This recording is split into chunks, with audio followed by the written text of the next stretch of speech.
त्यांनी तुकोबांचं दर्शन घेतलं. आता तुम्ही देखील तुकोबांचं दर्शन घेताय. काय सासऱ्यात खरं तर तुकोबांच्या चरणी? खरं तर दरवर्षीप्रमाणे मी गेल्या 15पेक्षा जास्त वर्षापासून या पालखी प्रस्थानाला येत असते. एखादा चुकलं असेल पण दरवर्षी येण्याचा माझा प्रयत्न असतो, कारण मी संत गोरा कुंभाराच्या गावची असल्यामुळे मला माझ्या लहानपणापासून हे बघत आल्यामुळे मला खूप आस्था आहे या सगळ्या गोष्टींची. वारकऱ्यांविषयी तळमळ आहे आणि मी ह्याच मोशीतून मोठी झाल्यामुळे मला हे सगळं नेहमीच आवडत असल्यामुळे मी ह्या कार्यक्रमाला उपस्थित राहण्याचा प्रयत्न करते आणि अशीच आजही आलेली आहे. ताई, खरं तर देहूमध्ये तुम्ही दरवर्षी पालखी प्रस्थान सोहळ्यासाठी येत असता. यावर्षी देखील तुम्ही सहभागी झालेला आहात. पाऊस भरपूर आहे. वारकऱ्यांच्या भल्यासाठी तुम्ही काय मागता? नेहमीच हे जे सगळे वारकरी आहेत ते सगळ्या महाराष्ट्रातले तळागाळातले शेतकरी, कामगार, सगळीच माझी वडीलधारी मंडळी आहेत.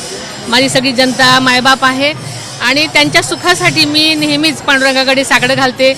माझ्या शेतकऱ्यांसाठी सगळीकडे जे पाऊस असेल तर तो चांगला पडू दे, त्यांना सगळ्यांना सुख समाधाने राहता येईल अशा सगळ्या गोष्टी घडू दे अशी मी पांडुरंगाच्या चरणी नेहमीच प्रार्थना करते आणि आज सुद्धा तीच केलेली आहे.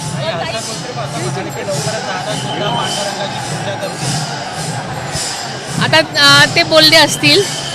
तुमची इच्छा आहे का की तुम्ही देखील पांडुरंगाची पूजा लवकरच करावी आणि दादा मुख्यमंत्री व्हावे? नेहमी आपण सगळ्यात चांगल्या इच्छा करतच असतो. शेवटी काय द्यायचं काय नाही द्यायचं हा देवाचा प्रश्न असतो. तेव्हा पांडुरंग सगळ्यांच्या नक्कीच मनोकामना ऐकतील अशी मला आशा आहे.